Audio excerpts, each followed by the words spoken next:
Tend to a magical garden by the light of the full moon in tonight's cozy bedtime story. Sleep and Sorcery is a folklore and fantasy-inspired sleep series. My name is Laurel, and I'll be your guide on tonight's fantastical journey. Sleep and Sorcery is one part bedtime story, one part guided meditation, and one part dreamy adventure. Listen to my voice for as long as you like, and whenever you're ready, feel free to let go of this story and venture into sleep. If you're still awake as the story concludes, I'll guide you through a soothing visualization exercise for rest. In our bedtime story tonight, you are a practitioner of natural magic, tending to your garden under an auspicious full moon. While bathing in moonlight, you muse on the many myths and folktales associated with the moon. Your magic, infused with lunar folklore, brings blooms to life before your eyes.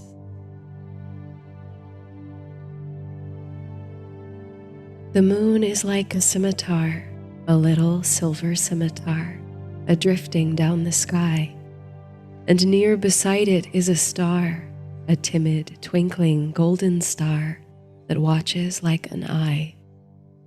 And through the nursery window pane, the witches have a fire again, just like the ones we make. And now I know they're having tea. I wish they'd give a cup to me, with witches' currant cake. Sarah Teasdale, Dusk in Autumn. Tonight is the night, says a whispering voice, an incantation on the breeze. Tonight is the night for flowers. Tonight is the night for frolicking. Tonight is the night to work in the light of the moon. All down the day in the lazy, lengthening sun, it echoes like a drumbeat in the mind. Tonight is the night. Like the buzzing of bees or the flutter of butterfly wings, which will soon return on the breath of spring. Tonight, tonight, in the light of the alder moon. For half a turn of the earth, you sheltered long inside, cocooning yourself in the warmth of the hearth. On crisp, light days, you've walked on crunching leaves, admiring spindly, bare-limbed trees, even let your feet fall on powdery snow. But always, you've nestled back into the comfort of four walls, toasty by the fire and safe from wind and weather. Now, as the earth softens, frost melting from the soil, you can feel yourself softening too. The buds are breaking open on the trees, seeds sprouting in the ground, and familiar bird songs return to the sky. The robin and the myrtle warbler, the chatters and ticks of tree swallows, the gurgle of the red-winged blackbird. Spring, they sing. Spring is come. The trouble is that you've grown used to winter, accustomed to the snug safety of the home, like rabbits snug in their warrens, hidden away from the wilds. To welcome spring again is to step beyond the threshold, to open your heart once more to the wildness of the earth, and to shed layers that have become a second skin. But under the thawing frost is that which you've missed most in this time of winter, your garden. A seed, a sprout, a bud. These are all potentialities. Like an egg unhatched, each seed contains immense possibility. Each sprout is only at the beginning of its journey. but it is imbued with the natural wisdom and magic of seasons past, or of the elder plant that shed it. A chorus of questions come with spring. What will bloom? What will return? What will wither in the ground, never growing to fruition?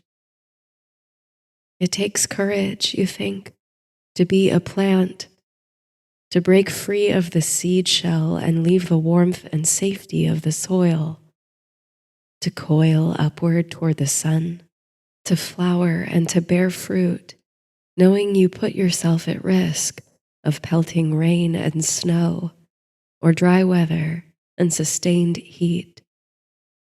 It takes courage to grow.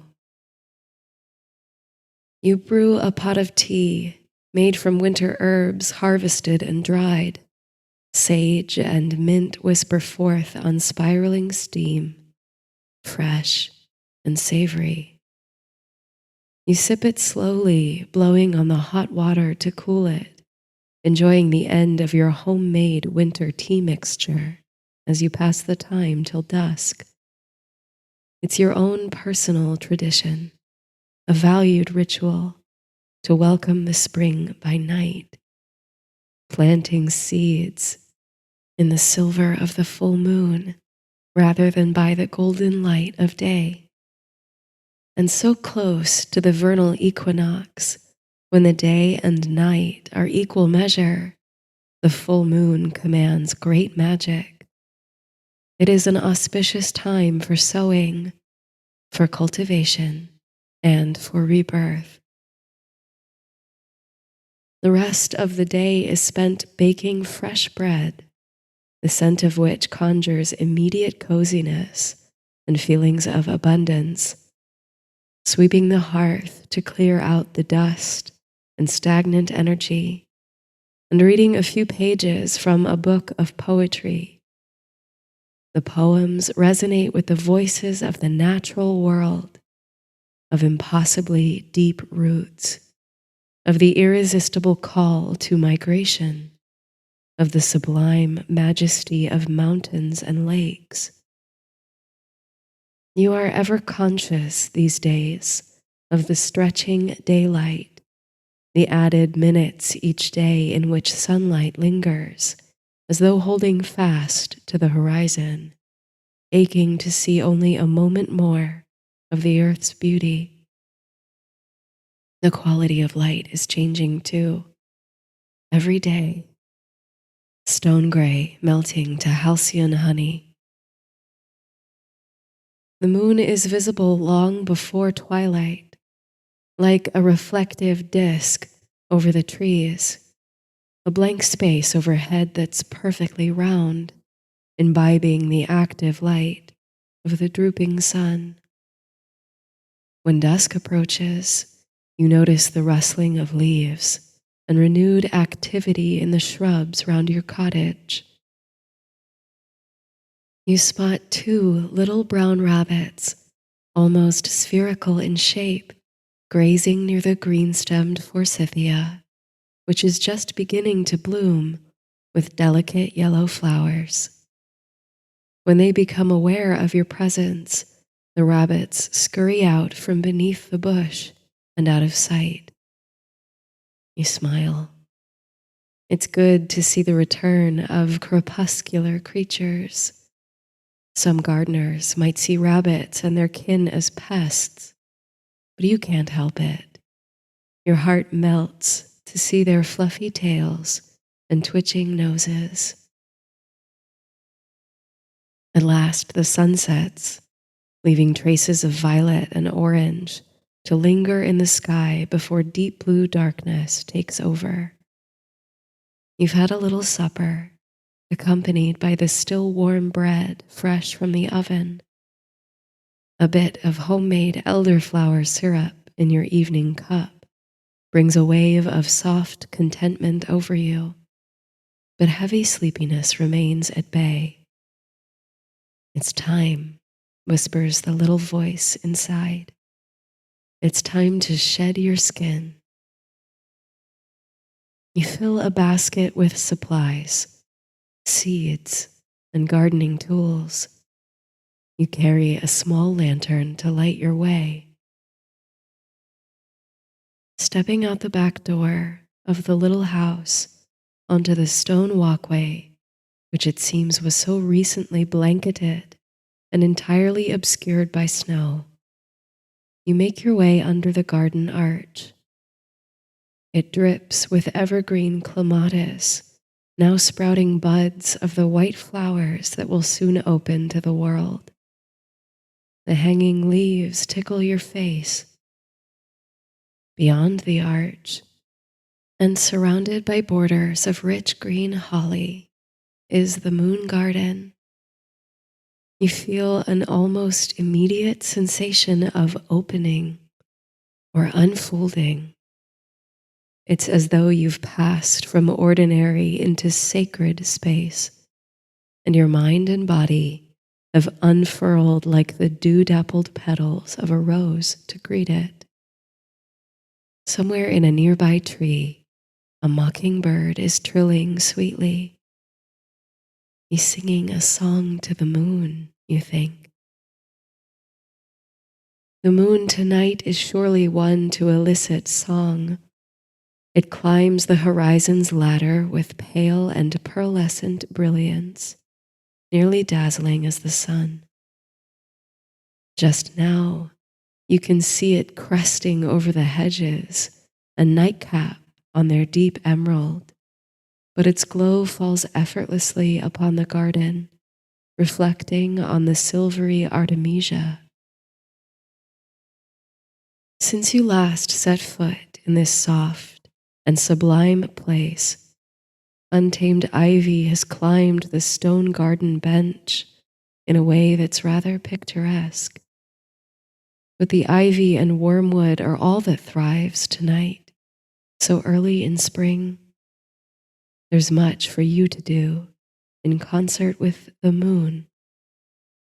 You find yourself humming a little tune as you set about your work, a tune with no discernible melody and no repeated phrases, but a winding and wistful one that climbs the night air like unruly ivy, from your lips to the moon. With every seed you sow in the soil, you plant an intention too. Every seed is a spell you cast in the earth, an offering to nature and her myriad spirits. Over your shoulder, the moon is rising high over the hedges.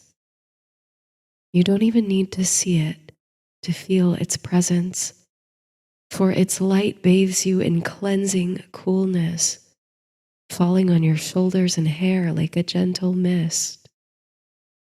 It feels good to have your hands in the earth again. It's cool and rich to the touch.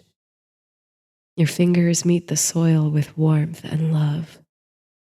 Moonlight dances across the ground and in the place between your fingers, nourishing the soil and the seeds therein. You feel a timid thrill as energy trickles from your fingertips like water, infusing the earth and blessing the seeds. This is the very alchemy of spring, you think, the awakening of that which was dormant, the re-energizing of the earth and all her interconnected systems. And you, scatterer of seeds, mindful and deliberate gardener, are a catalyst of sorts. You can feel roots being put down and sprouts emerging until, where moments ago there was only a tiny seed, now there is a blossoming snapdragon. Rippling petals of pale pink, open to drink the mead of the moon. Your touch and your magic waken a whole flowering row of pink and yellow snapdragon, narrow stalks with blooming bells that revel in the moonlight. It gives you a little burst of pride to see them spring to life before you. But you may not move mountains. You are grateful for the natural magic you possess. The blessed connection with plants and cycles feels grand and important. If every seed is a spell, then a flowering garden of your sincere intentions must create meaningful change in the vibrations of the planet. Oh, the moon at this moment, how it hangs high and gleaming, so near, so magnified that it seems you could reach out and touch its cratered surface. The cascade of honeyed light sweetens every corner of the garden. It's no wonder you think that every culture tells such extraordinary stories about the moon. It's impossible to look upon such a wonder in the sky and not sense its magic. The Greeks, for example, personified the moon as a goddess, Selene. Like her brother Helios, the sun, she drove a chariot across the heavens each night to spread the sweetness of her light over the world. Casting her eyes and tender rays upon a field of sheep, she beheld for the first time the beautiful shepherd Endymion at rest beside his flock, and she was taken by a dizzying passion. How lovely he was in that peaceful state, the dreamy smile curled across his lips, and how perfect, how pure he appeared when bathed in her light, reflecting back her own serene glow. Selene entreated Zeus for his assistance, for she would have the mortal shepherd be hers forever, and always be so tranquil and so beautiful. Zeus agreed, and he enchanted Endymion to eternally sleep, retaining his youth and beauty always.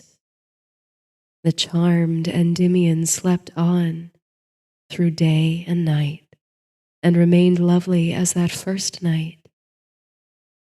And every night he dreamt he held the moon in his arms. So often the moon has been associated with the feminine, for its softness in contrast with the harsher light of the sun. But the light of the moon is only a reflection of the sun, you remember. The moon's true power, though unseen, is in its closeness to the earth and its dominion over the tides. Drawn to and by the satellite, the oceans swell and surrender to its cycles. As wielders of unseen but undeniable power, the Greeks identified two other goddesses with the moon. Artemis, of course, was goddess of the hunt. Your Artemisia plant is named for her, the eternal maiden who ran with deer and was wild as the woods. And then there was Hecate, the three-formed goddess who guarded thresholds, crossroads, and walked with spirits beyond. She was a goddess of magic, a protector of witches, and a teacher of herb lore and poisonous plants. The threefold lunar goddesses occupy your mind, standing at crossroads, tearing through wilderness, and driving chariots over slumbering landscapes. You hold them in your thoughts, distinct but interlaced, as you set yourself to the trellis on the garden's south border. You must tiptoe over the pale yellow blooms of evening primrose, which must have crept into the garden through pollination in your absence, for you never planted them. You catch a whiff of candy-sweet perfume from them as you go. It's the moonflower vine wilting on the trellis that you're drawn to. With tender hands and an open heart, you reach in and out of the gaps, retrieving and retraining the vine, tying it to the scratchy wood with lengths of twine, carefully handling the leaves. Under your nimble fingers, the shriveled blossoms pick up their heads, encouraged, and one by one, each with a little pop and a burst of lemon-edged musk, the buds spring open. The trumpet-like blooms seem to swoon toward the moon, each nearly as big as the palm of your hand, soft and white as fresh linen. The magic of the moonflower is its impermanence. These sweet blossoms, so like their namesake in shape, hue, and luminescence, open only for the night, closing again as soon as they're touched by morning dew. Lost in admiration, your gaze tracing a spiral to the center of the flower, a rustle of movement sparks in your periphery. Very close to your feet, you catch only the faintest glimpse of another rabbit disappearing into the hedgerow. It's fitting that rabbits should make an appearance under the full moonlight. They are resurging just as the earth is in her springtide garment of green. But they have powerful connections to the moon, too. In Asian folklore, there are tales of the so-called moon rabbit, a companion of the lunar goddess Chang'e. You turn to the brilliance of the moon and squint to see if you can make out the patterns in its surface suggestive of the moon rabbit, mortar and pestle in hand, pounding the elixir of immortality. The Cree people, too, saw a rabbit in the markings of the moon, and they told stories of an ambitious rabbit who wished to ride the moon. The crane agreed to fly him there, the rabbit clinging to his legs as they went. That is why, they say, the crane has such long legs. Carrying the rabbit to the moon stretched them. With the moonflowers blooming brightly and in abundance, you work your way around the borders of the garden to tend to other shrubs and flowers. It's a mild night, with a dewy breeze just skimming over the hedges. You're struck by an urge to feel the grass between your toes. You remove your shoes and let your bare feet fall on the turf. How soft the earth is, and how comforting the cool grass. The snowdrops lining the garden path are already blossoming, like little white teardrops against the green. Each delicate one seems to exhale as you walk past. The moon has risen to its zenith in the sky, still without the illusory magnification of the horizon. It appears dazzlingly large and close, as though you could stretch your arms out straight upward and embrace it. You find you hardly need the lantern you brought. The silver veil of moonlight transforms every surface upon which it falls. Every blade of grass, every bloom, every catkin, As the moon affects the tides, you can feel a tug within yourself, mind and body both succumbing to its call, as if the drops of water that make up your person are pulled like magnets toward the heart of it. You are in its sway. You set about working with the hellebore, one of your garden favorites, kneeling to the plot where the roots reside. You place a hand to the earth, feeling the subtle vibrations there.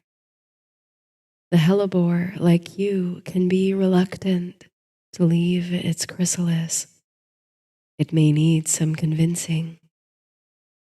Nature cannot be forced to obey your will, but it can be guided by the natural magic of the year. It takes courage to grow, you remind yourself. How can you make the space welcoming, safe for the hellebore to join you? You sit beside the roots, hands in the soil, slowing your breath to align with the shiver of the earth. You send a message to the sprouted seeds and to the deep roots through your intentions. A message not of expectation, but of compassion and unity. We're in this together, you aim to convey. If I can soften, open, and stretch, perhaps you can too. It's safe, and I'm here beside you. In the soil, in the spaces between your fingers, and in the tremble of the deep earth, you sense resistance, hesitation. It's okay, you whisper. Take your time. I took my time too.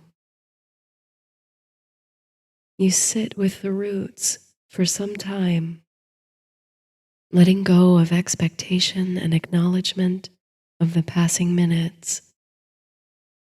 Somewhere in the trees, the low familiar call of a barred owl sounds. Moonlight penetrates the slipping sands between moments, infusing all with light and hidden music. And then something yields. At first, feeling a sensation of swaying forth, you think the earth is giving way. But the earth is as solid as ever, supporting your hands and body. You realize in a moment of clarity that you are the one bending, swooning. The vestiges of resistance you felt in the earth and the hesitation you attributed to the hellebore was your own uncertainty. You hadn't realized you were still holding anything back. But as you finally let it go, you feel lighter, more open, as though your heart space unfolds like butterfly wings. You're able to take deeper, cleaner breaths, and your body feels more relaxed than before. You even feel a fluttering laugh travel from the depths of your belly to your lips. It feels so good to laugh in the garden.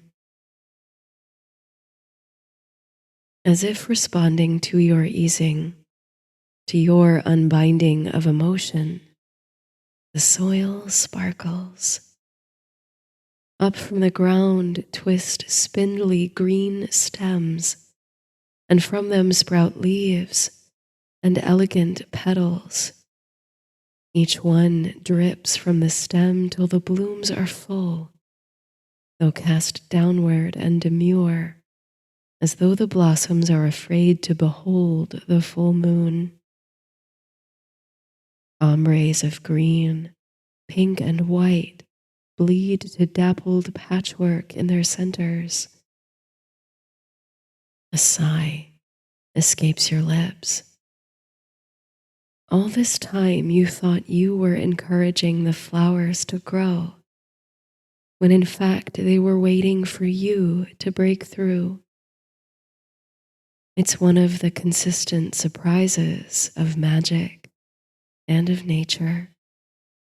That which you put into your work comes back to you, challenges you, awakens you. Perhaps you're drawn to hellebore because it's such a mercurial flower. It can heal or poison, depending on the circumstance. It must be handled with care and firm intention. In Greek mythology, it was used as a cure for the Maenads, driven to ecstatic frenzy by Dionysus, and to heal the madness of Heracles. That must be why it casts its gaze toward the ground, away from the moon glow. The moon, of course, works magic and mayhem on the minds of men. You lean back on your hands, inclining your face to drink in the cleansing moonlight. So bright, so full and heavy that it looks to droop, to sag toward the earth. The moon agitates the tides of the ocean and the inner tides of human bodies. You have half a mind to cast a net around it, like a butterfly, bring it inside, and keep it as a nightlight. But the moon is only a mirror, you remember. It does not have its own light to shine. It reflects the radiance of the sun, just as it reflects the stirrings of the mind. Every culture, across the wide world and throughout the seas of time, has gazed upon its surface and seen a dazzling reflection. A man in the moon, a rabbit with mortar and pestle, a god or a goddess. In a way, your garden is also a mirror. It transforms as you look upon it, interact with it, but it only gives back what you put forth. It anticipates your hesitations, embraces your intentions, and reminds you of the march of time. The oft repeating cycles of life, death, and rebirth are present in the phases of the moon and in the abatement and resurgence of the plants. Even as they hide, dormant beneath the soil, they live, awaiting the return of spring. There is value in spending time in shelter, withdrawing, turning inward.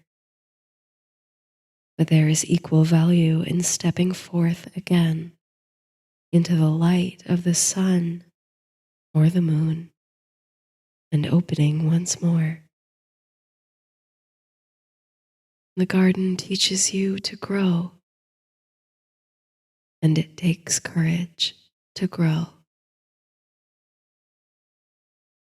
The east wall of the garden is stone, covered now with rich green ivy. An old fountain in the wall is untouched by the vine. In fact, it grows so precisely around it that the ivy must have known to leave the space uncovered. At present, the fountain is quiet, and no water moves through it. But it's marvelous to look upon all the same. The face of the green man adorns the fountain's head. Smiling eyes peek from behind acanthus leaves, which frame the face on all sides. When one of the decorative stone leaves begins to flicker, it turns your head. Soon you discover that it's not a stone leaf at all, but a pale green moth perched upon the head of the fountain. A Luna moth, named so for the Roman goddess of the moon. Her tapered wings, curved and leaf-like, don small, colorful patterns that resemble eyes. She twitches, flutters slightly, then returns to stillness, apparently content in such camouflage. So, you think, you're not the only one readjusting to life beyond the cocoon. The whistling trill of a nightingale in the trees beyond the garden. The night grows cool and restless, a chill wind shaking through the leaves. The flowers bend and sway. The moon begins to recede. Before you leave the garden for the night, you take a deep breath, calling in the fragrance and the fellowship of the flowers. How brave they are, you think, to shine their petals in the open air, whatever may come their way. They breathe with you, some of them stretching, lengthening toward you, as if they long to go with you beyond the hedges. Carrying your shoes in the basket of supplies and the diminishing lantern in the other hand, you tiptoe back up the garden path, up the porch steps, and into the little cottage you call home. It's very warm inside, in contrast to the cool air without. At once, a drowsiness falls over you, making your eyelids heavy. You extinguish the lantern and step softly to your bedroom, the floors lightly creaking beneath your feet. Before you climb into bed, you open your windows a crack to let in a light breeze. The welcome air immediately brightens the stagnant atmosphere of the room, bringing the sweet smell of night-flowering plants to your senses. You can see the moon through the window, now with a pale yellow veil, swollen and shining over the evergreens. If only you could, like in the fairy tale, grow a flowering plant so tall it becomes a ladder to the stars. Then you could climb all the way to the sky and dance on the moon. You could search its surface for the rabbit who makes the elixir of life. You could meet the goddess who smiles down on the night. You could ride the moon like a chariot across the sky. With a softened self, an open heart, and a cleansing breath, you crawl into your bed. You get snug under the blankets, warming your feet and feeling the cool breeze on your face. You imagine that the moon, the light of which streams in gently through the open window, is kissing you goodnight, bidding you adieu, until tomorrow night when it returns to the sky, a little smaller but just as present. You dream of deep roots coiled in the earth, of brilliant flowers unfolding, of butterflies and beanstalks.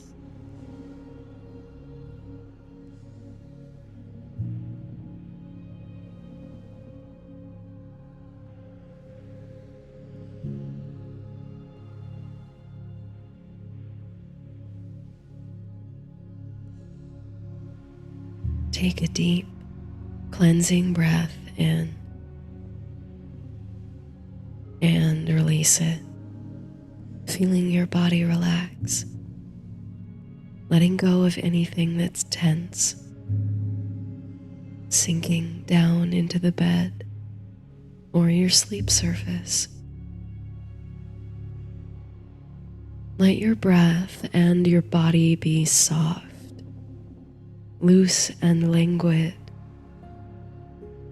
Let your eyes close gently, releasing any tightness in the eyelids and the muscles of the face. Imagine your eyelids like flower petals, soft and effortless. Take a moment to acknowledge any thoughts that might be rising to the surface of your consciousness. Try not to dwell on them too deeply, but simply notice them and let them go.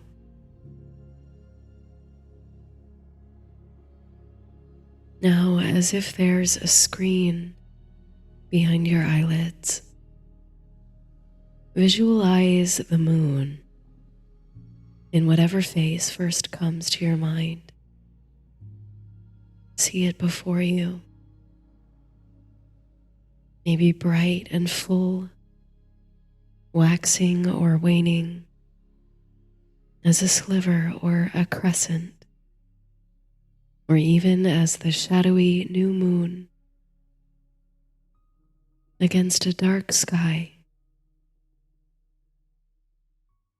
Let your mind conjure up this image and hold it before you. What does its surface look like? What patterns do you see? How much of this moon is in light and how much in shadow?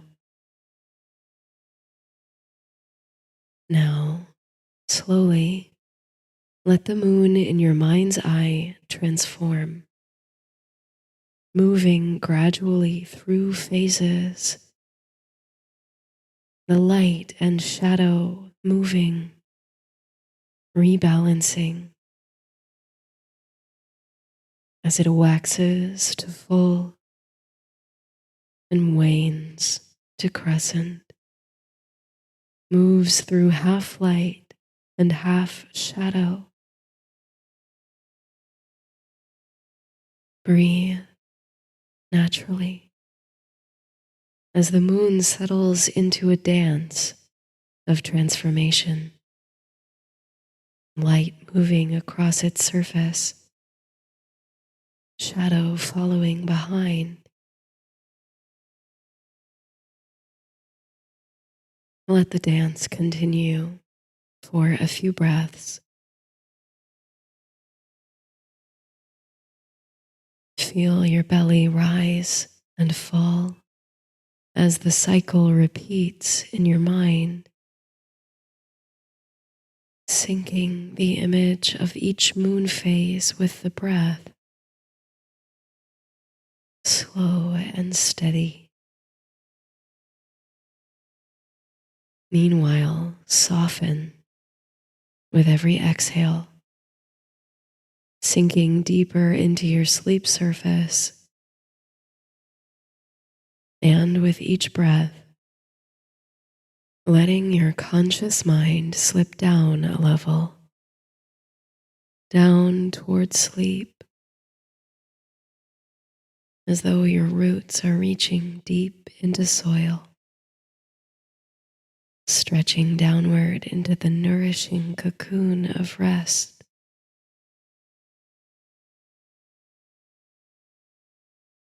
Feel how your breath cycles are like the phases of the moon. Inhaling, swelling to fullness, and exhaling, waning to emptiness. Inhaling, watching the moon reach its full phase. Exhaling, letting the moon slip into darkness.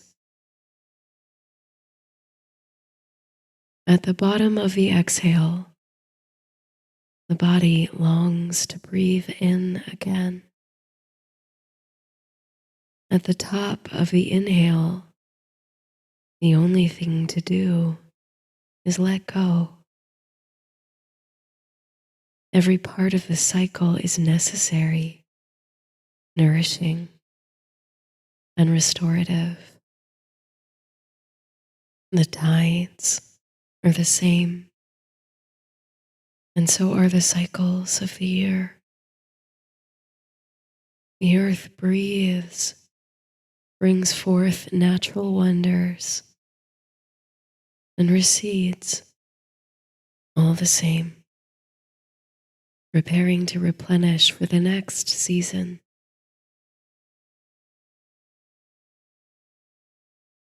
Let the visualization go and simply release into your surface, allowing each breath to take you deeper, like roots, into yourself, into the unconscious world.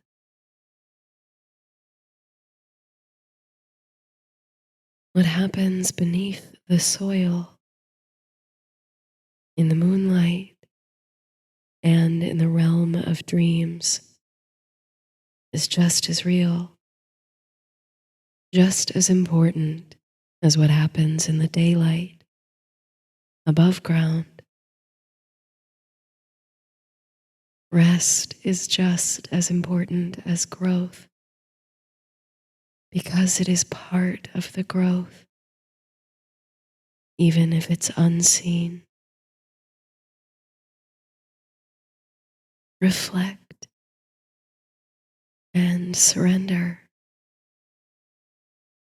Breathe and relax. Reach downward, inward, beneath, to find the courage to grow.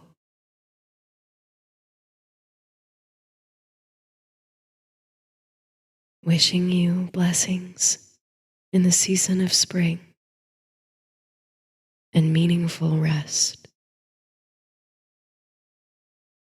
Good night.